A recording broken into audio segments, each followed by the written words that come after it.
শুভ সকাল বন্ধুরা। এইদিকে মা সকালবেলা উঠে ঘর গোছানোর কাজে শুরু করে দিয়েছে। তো এই জিনিসটা ছিল আমার অনেক আগে। তো এটা ধুলো পড়ে গেছে আর কি, ঘরটা গোছানো হচ্ছে। তো আজকে তোমাদের সঙ্গে একটা মজার জিনিস শেয়ার করব।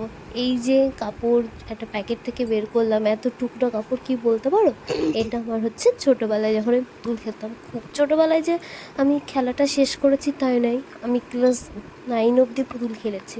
এটা জানি অবিশ্বাস্য হলেও এটা সত্যি। এই দেখো খুঁজে খুঁজে বের করেছি আমার স্বাদের পুতুলগুলো।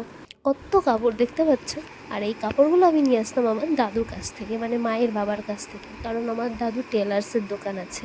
তো এমনও হয়েছে যে ব্লাউজের পিস কেটে রেখে দিয়েছে, আমি সেখান থেকে পুতুলের জন্য শাড়ি চুরি করতাম, বকাও শুনতাম। আর দেখো কত শাড়ি দেখতে পাচ্ছ, কত সুন্দর সুন্দর না, পুরোনো স্মৃতিগুলো খুব মনে পড়ে যাচ্ছিল।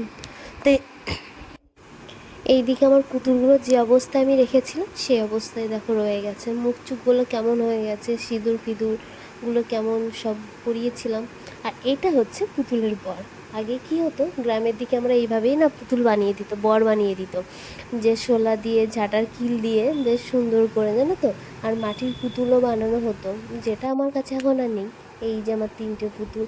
আর কত গয়না দেখতে পাচ্ছ, যাবতীয় যত কানের বা পুরোনো জিনিস দিয়ে পুতুলের জন্য গয়না বানাতাম। তো এই যে আমার এখন এই যে পুতুলের শাড়িগুলো যত্ন করে রেখে দিলাম। আর এইটা হচ্ছে আমি আসন সেলাই করতাম, অর্ধেক করে রেখেছি আর অর্ধেক বাকি আছে। আর এটাতে আমাকে কাঁথা সেলাই শিখতাম, আমি পিসি আমাকে একটু শেখাচ্ছিল। তো সেই ডিজাইনটা কিন্তু এতটাই মোটা ছিল যে সেলাই করতে না খুব সমস্যা হচ্ছিলো। সব কিছু আমি অল্প অল্প করে করে রেখে দিয়েছি, পুরোটা কিন্তু কমপ্লিটই হয়নি। দেখো কেমন জগা খিচুড়ি পাকিয়ে গেছে। আর এ তো আমার সাথে সবসময় থাকে, আর এ দুষ্টুমি করতেই থাকে, এর কাজই হচ্ছে এটা।